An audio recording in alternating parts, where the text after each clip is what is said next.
باستەوەکەین کە لە ماوەی چەند ڕۆژی ڕابردوودا دەزانین بە بەشداری ژمارەیەک پزیشکی ڤێتەنەری کورد و هەروەها نوێنەری ژووری بازرگانی سلێمانی لە شاری ئیستانبوڵی وڵاتی تورکیا دومین کۆنفرانسی نێودەوڵەتی بۆ پزیشکانی ڤێتەنەری بەڕێوەچوو. ئێمە گفتوگوی زیاتر لەسەرم بابەتاکەین جیاخۆت با بڵین زانیاری زیاتر لەبارەی کۆنفرانسەکە و هەروەها دەرەنجامەکانی وەردەگرین لەگەڵ میوانەکەمان دکتۆر عوسمان جەمال مامۆستای زانکۆ و پسپۆڕی ڤێتەنەری کە ڕاستەخۆ لە ستۆدیۆ لە لامان میوانە. خۆ با بڵین دکتۆر ئەگەر هەڵە نەبمە یەکەم کۆنفرانس نییە لەو بارەیەوە لە شاری ئیستانبوڵ لە تورکیا بەڕێوە دەچێت. ئەگەر بێت باسی ئەو کۆنفرانسەمان بۆ بکەیت لە چەند وڵات پێک هاتبوو هەروەها ئەو بابەتانەی کە لە کۆنفرانسەکەدا باسکران و تشکیان خرایە سەرگرنگترینیان چی بوون؟ بەڵە سەرەتا زۆر سپاس بۆ دەرفەتە دەستان خۆش بێ.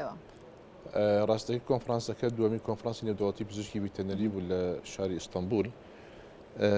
کۆنفرانسەکە بەڕاستی نزیکەی 50 دکتۆر پزیشکی ڤێتەنەری خۆمان بەشدار بوون، هەروەها بە بەشداریبوونی ژووری بازرگانی سلێمانی، سندیکای پزیشکانی ڤێتەنەری کوردستان لەگەڵ فەرمانگەی نوێنەری فەرمانگەی ڤێتەنەری سلێمانی و هەروەها چەند مامۆستایەکی زانکۆی سلێمانیش، و هەروەها سندیکای پزیشکانی ڤێتەنەری لە سوید نوێنەری ئەوانیش ئامادە بوو، و هەروەها زانکۆی کوردستان لە سنە، زانکۆی کوردستان لە مەریوان، دوو زانکۆی ڕۆژ هەڵاتی کوردستانیش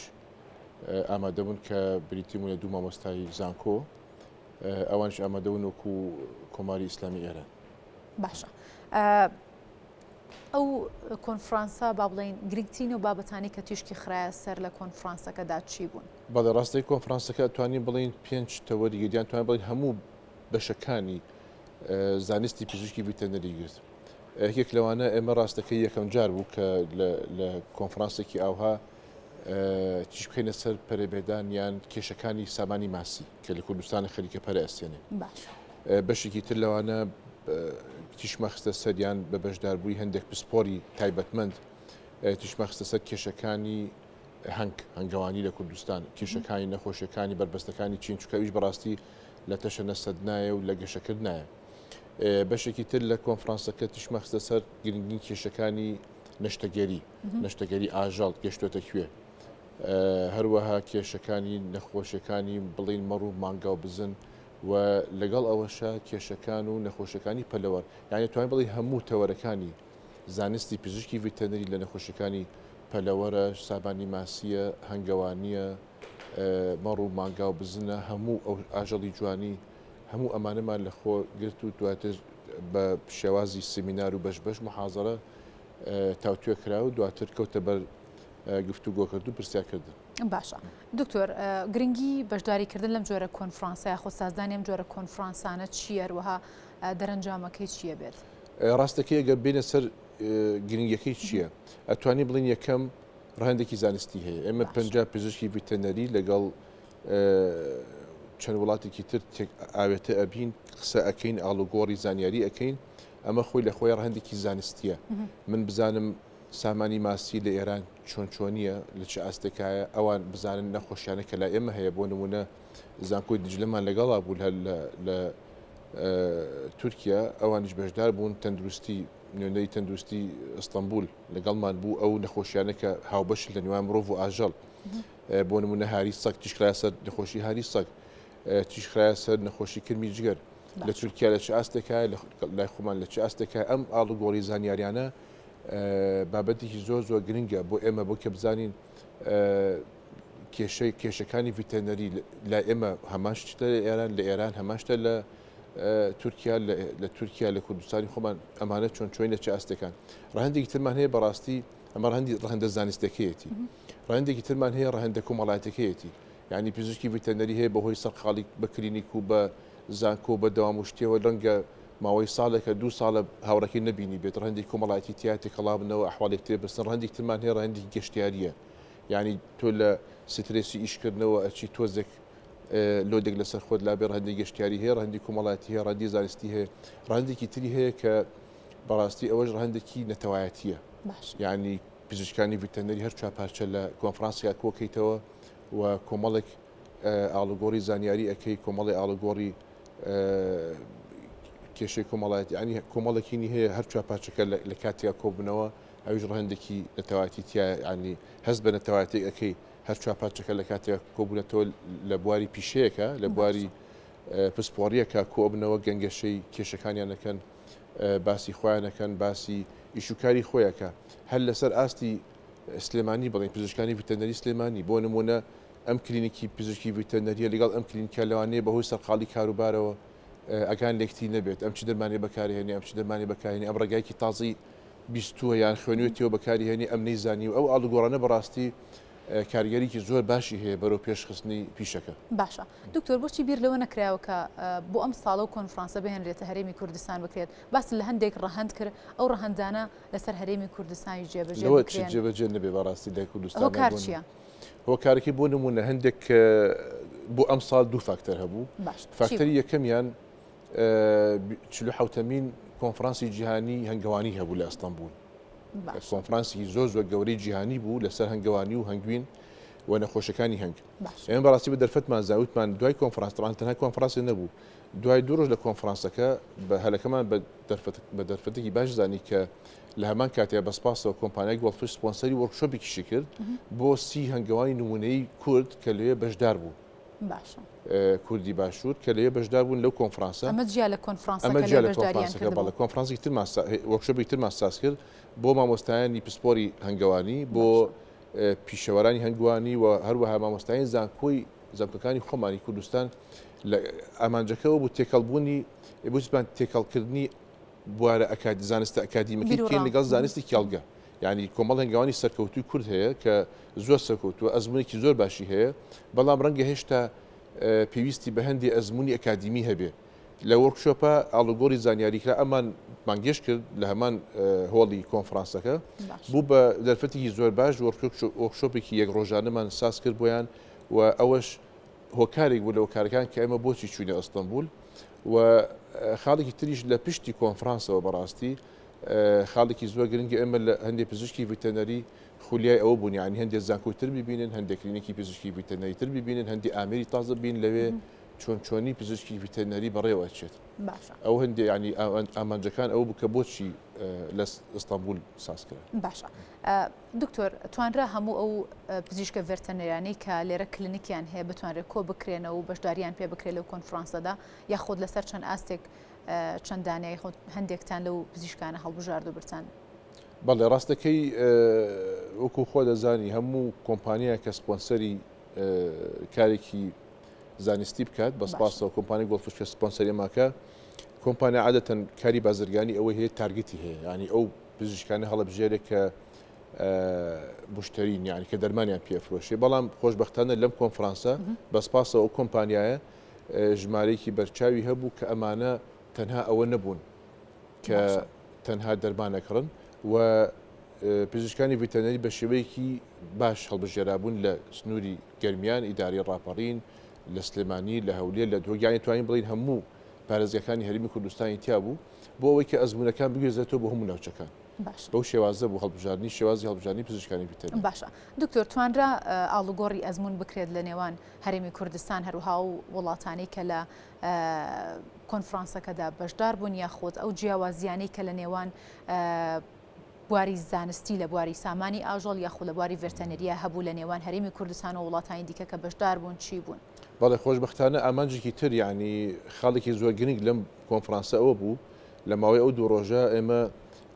نوێنەری سندیکای پزیشکانی ڤیتەنەری کوردستان بانگێش کرابوو لەگەڵ نوێنەری فەرماگەی ڤیتەنەری سلێمانی. ئەم دوانە بەڕاستی زۆر ئامادەبوونیان زۆر گرنگ بوو کە ئەوان وەکو چاودێر بزانن پزیشکی ڤیتەنەری لە چه ئاستێکایە وەکو سندیکا وەکو فەرماگە وەکو وەزارەت چکەم و کوڕێکمان هەیە ئەزمموی بۆ نمونە سندیکای پزیشکانی ڤیتەنەری نوێنەری ئەوان لە سوید ئەزمموی ئەوی گواستەوە لە بواری بۆ نمونە ئەو بابەتێک کە هەڵمان بژاردوو بریتی بوو لە ڕۆڵی پزیشکی ڤیتەنەری لە کواتی کۆنتترۆل ئەو ئەزمموی سویدی گواستەوە باسی کرد پزیشکانی بڵین زاکۆی تاران ئەوان ئاستی خۆیان باس کرد ئەوە زۆر گرنگ بوو کە ئەوان بۆیان دەرکەوت یان لەم کۆنفرانسە ئەزانن کە وەکو سندیکا وەکو کاری سندیکایی چکەم و کوڕێک هەیە و وەکو فەرماگەی ڤیتەنەری چکەم و کوڕێک هەیە سوود وەرگتن لەو ئەزمونانە بۆ پڕکردنەوەی کەم و کوڕەکان ئەمە خەڵکی زۆر گرنگ بوو بەدەر لەوەش بەڕاستی مامۆستای زانکۆی عین دابڕانێکمان هەبوو من وەکو مامۆستایکی زانکۆش خوێندکارەکانم کە ئیستا زۆر بە خۆشحاڵی و کەبینی پزیشکی ڤیتەنەری سەرکەوتون و کلینیکی خۆیان هەیە یاین دابڕانێکمان هەبوو ماوەیەکی زۆر بوو یەکتریمان نەبینی بوو ئەو کۆنفرانسش کە لەوێ یەکتریمان نەبینی ئاڵوگۆڕی زانیاریمانە کرد ئەمە مەسەرەن بۆ نمونە دەرمانێکی تازەیە پێویستە بەکاری بێنن ئەمە تەکنیکی تازەیە لە کلینیکا بەکاری بێنە ئەم ئاڵوگۆڕی زانیاریانە بۆ ماوەی دوو ڕۆژ بەڕاستی زۆر زۆر بووە ماوەی دڵخۆشییان و زۆر زۆر بۆ ماوەی سوودێکی زانستی کە تۆ لە یەک کاتە ئەزمموی وڵاتێکی ئەوروپی ئەبینیت ئەزممویێکی وڵاتێکی دراوسی ئەبییت ئەزمموی وڵاتێک کەتیاتی لە ئەستانبول بۆ نمونە تەوەرێکی ترکە بەڕاستی تازە بوو کە باس کرا خۆم لەوێ باسم کرد کە بریتی بوو لە نەخۆشەکانی کرمی جگەر کە سەری هەڵاوە لە سلێمانی و لە ئەستانبول لە چه ئاستەکە ئایا لەوێش بە هەمان شێوە هەیە بۆ نمونە لە کۆماری ئیسلامی ئێران وتیانێمە تا ئێستا کردبمان نەبیستووە دیارە لەوێ هێشتا بڵاو نەبووەوە لای ئێمە سەری هەڵاوە یعنی ئەم ئاڵوگۆڕیە زانیارانە و لەسەر ئاستی ناوچە زۆر زۆر گرنگە بۆ ئاسانبوونی کۆنتترۆلکردنی باشە دکتۆر دەمێت لێرەیە باسەوە بکەم ئەو نەخۆشێک سەرهەڵدانی کرمی جگەر کە لە سلێمانیدا هەیە باس لەو کرد کە لە ئێران نییە یاخود لە تورکیا ڕەنگە بە شوێک نەبێ بۆتان دەرکەوت کامە هۆکارەکەی چیەکەوا لە سلێمانی یاخود لە هەرێمی کوردستان هەیە و لە هەرێمەکانی دیکە بڵاو نەبووەوە هۆکارەکە چیە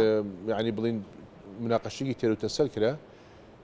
لەسەر ئەو بابەتە هۆکارەکەی ئەوەیە هەندێک کەلتوری ئێمە بۆ نمونە هەندێک سەوزە بەکارهێنین ئەوان کەم بەکارهێنین بۆ نمونە کوزەڵەیە یان نعنایە و هەرچەرە بابەتێکی دوور درێژ یان خۆی کرمیجگە بەشێک کورد هەندێک سەوزە هێمە بەکارهێن ئەوان کەم بەکارهێنن ئەمە هۆکارێکە بۆ گواستنەوەی نەخۆشەکە بۆ نمونە ئەو بوونەوەرێک هەیە قۆناغی لە قۆناغەکانی سووری ژیانی ئەو کرمە لەو هینی پێ حەلەزوونی پێڵن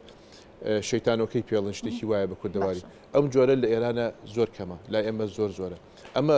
هۆکارەکان بوو کە لەوێ یان ئەگەری هەیە کە هەبێت بەڵام ژمارەکەی زۆر کەم بێ لای ئێمە ژمارەکەی زۆرە و خەریکە بڵاو بێت باشە دکتۆر باست لەوە کردکە پێویستە خۆت با بڵین پەیوەندیەک هەبێت لە نێوانە و خوێندکارانی کە دەرچوونەوە پزیشکانی کە لێسادا با بڵین کلینیکی خۆیان هەیە تا چەند گرنگە لینکێک یا خۆت با بڵین ڕێگایکی بەستنەوە هەبێت لە نێوان ئەو پزیشکانە و هەروەها مامۆستایانی زانکۆ کە ئێوە نیە خۆت با بڵین بەستنەوەی کەرتی تایبەت بەلایەن ئەکادیمیەکان و تا چەند گرنگە هەبێت بەڵێ خاڵێکی تری بەڕاستی زۆر گرنگی ئەم کۆنفرانسە ئەوە بۆ ئەم ساڵی شوپاریش ئەو بەڕاستی کە کەرتی تایبەت وەکو من بینیمە کە بریتی لە کۆمپانیەکان کە سپۆنسەری کارێک ئەکەن بەڕاستی زۆر بەکەمی دەگمەن بە دەستخۆشیەوە بۆ کۆمپانیای گۆڵفش ئەکارەکەی ڕاستپارت بە زانکۆ ئەمە زانکۆی سلێمانی خۆمان هەستین بە ڕێخستنی کۆنفرانسەکە واروەها هەڵبژاردننی ئەو بابەتە گرنگانە کە تەوەری گرنگن کە خزمەتی پیشەکە ئەەکەن ئەمە خاڵێکی زۆر زۆر گرنگە و بەڕاستی ئەمە خۆی لە ڕاستیە کە بیری دەکەیتەوە میلیۆنەری ژووری بازرگانی سلێمانی وتی ڕاستەکە ئەمە کاری حکومەتەکە بیکە کاری بەسەرەن سندیکایەکە بیکە بەڵام ئیستا کە لە توانایانانیە ناکرێت هەمومان دەستەوەستان بوەستین هەچ کە سەولای خۆی و فریاکەوت کەتی تایبەت هاوکاری سندیکا بکە سندیکا هاوکاریکەتی تایبەت بکە هەمومان بەیەکەوە بتوانین ئەگەر بۆشایەک دروست بوو پڕیکەینەوە ئەمە بە دەستخۆشیەوە پڕکردنەوەی بۆشایەکە کە چەند ساڵێکە بۆ نمونە چالەکێک لەو بوارە نەکراوە مەسەرەن وەزارەت بەهۆی کۆمەڵی قەیرانەوە نەیتوانێت بیکە مەسەرەن سندیکا بەهۆی نەبوونی بودجەوە نەیتوانی ئەنجامی بە ئێستاکەتی تایبەت هاتوۆتە پێشەوە بەڕاستی جێگەی دەستخۆشیە لە هەمان کاتیشەکە هەموو کارە زانستەکانی ڕائسپێرێ ئێمە خۆمان تەوەرەکان هەڵەبژێرین کەسەکان هەڵەبژێرین ئەو تەنها بەڕاستی کارێکی زۆر زۆرگەنی کە هەموو ئەرکەدارایەکەی گرتوۆتە ئەستۆ لە تێچوونی بڵێ تکتی تیارەیە لە ئوتێلە لەمانەوەی هەموو ئەمانە زۆر زۆر گرنگە کە پزیشکێکی ڤیتەنەری بتوانێت بە تێچوویەکی بەبێ هیچ تێچوویەک بتوانێت بەشداریکە لە کۆنفرانسێکی جیهانی وە بتوانێت ئاشنا بێ بە ئەزمموی چەند وڵاتێکی تر باشەکاتە توانین بڵێن کە کەرتی تایبەت بە تەواوەتی پەیوەندیەک یا خۆت با بڵێن لینکێکە لە بینی بکارتە تایبەتەکان لەگەڵ لایەن ئەکادیمیەکان کە ئێوە و کە مامۆستایانی زانکۆن و کە ناوەندەکانی زانکۆن ڕاستەکەی زۆر زۆر گەنگە ئێستا هەتا لە خەڵکمان هەیە لە ڕانکی زانکۆ یعنی زانکۆکان ڕانکەکانی کە بەرز بێتەوە خاڵێکی زۆر گرنگمان هەیە ئەویش ئەوەیە کە چەند پرۆژەی ئەنجامیاوە لەگەڵ کەرتی تایبەت لە پێوەرەکان ئەوەیە ئەمە یعنی خاڵێکی زۆر گرنگیشە بۆ برزکردنەوەی ئاستی ڕانکی زانکۆی سلێمانیش باشە دکتۆر تا چەند گرنگە سازدانی ئەم جۆرە کۆنفرانس و سیمینارانە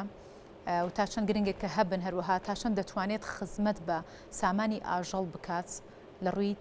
زانستیەوە. بەڵێ ڕاستەکەی زۆر گرنگە و باسم کرد چکە بەڕاستی ئێمە ئەشێت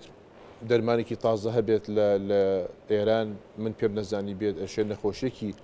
تازە هەبێت لای ئێمە بۆ نمونە پزیشکێکی ڤیتەنەری زانکۆی دجلە لە ئامەد نەخۆشی هاری سەگی خستە ڕوو.